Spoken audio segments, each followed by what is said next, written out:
All right. We had some legal happenings. We can talk about it just a little bit.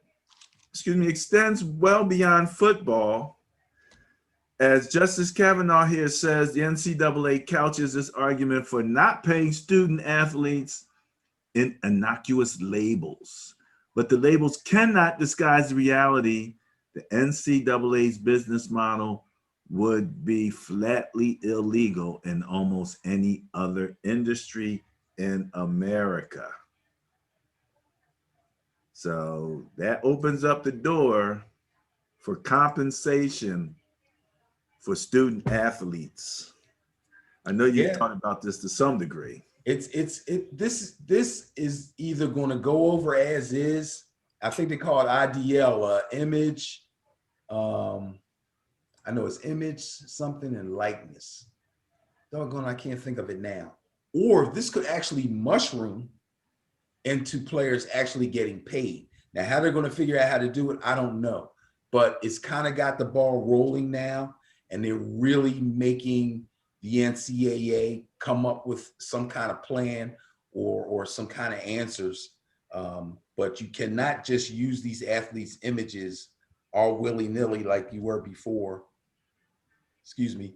Um, Without giving them some kind of compensation. It's just not right for all the money that they bring into these universities. And it's a massive amounts of money. This isn't like, well, people come to the games and they pay. So if we come and we play and then they pay, that money goes to the university. No, we're talking about massive millions and millions of dollars. So yeah, it's got to be looked into, and they finally got the ball rolling on this. So the NCAA is going to have to come up with some answers. Yeah, I think that it's almost an additional or somewhat of a separate issue, the image and likeness versus getting paid for what they do, you know, because as I heard some of the analysts, they did bring back the concept, okay, well, you do have to calculate in the fact that for many of these kids, they're getting a full scholarship. And that scholarship could be worth upwards of six figures. So when you look at total compensation, you have to include that in there, no doubt about it. But again, so many of these student athletes come in, they either get partial scholarships or the scholarship doesn't include any of enough of the extra stuff that they need in terms of food and things of that nature. So they still, are struggling a bit as student athletes. So this will be interesting to see how far it goes. And then once you free them up in terms of image and likeness, yeah, that's going to be interesting. See these guys have their TikTok accounts, their their Yeah, but Instagram accounts. that's why they had to go after the image and likeness thing first, because they always had the argument of, well, if you come to this school and play ball for us, we will pay for your education. You will get a free education.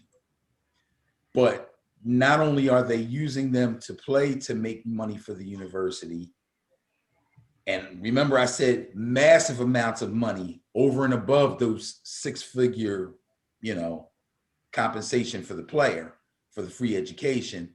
But also now, if the player is really good and their name becomes big, then they're using their name and bringing even more money in to either the NCAA or the university or both.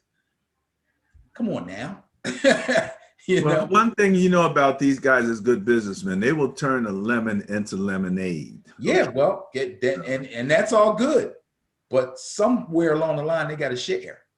yeah, that'll be part of the lemonade. Yeah, they'll share. They're going to have to. So it'll be interesting to see how everything gets adapted from this point on.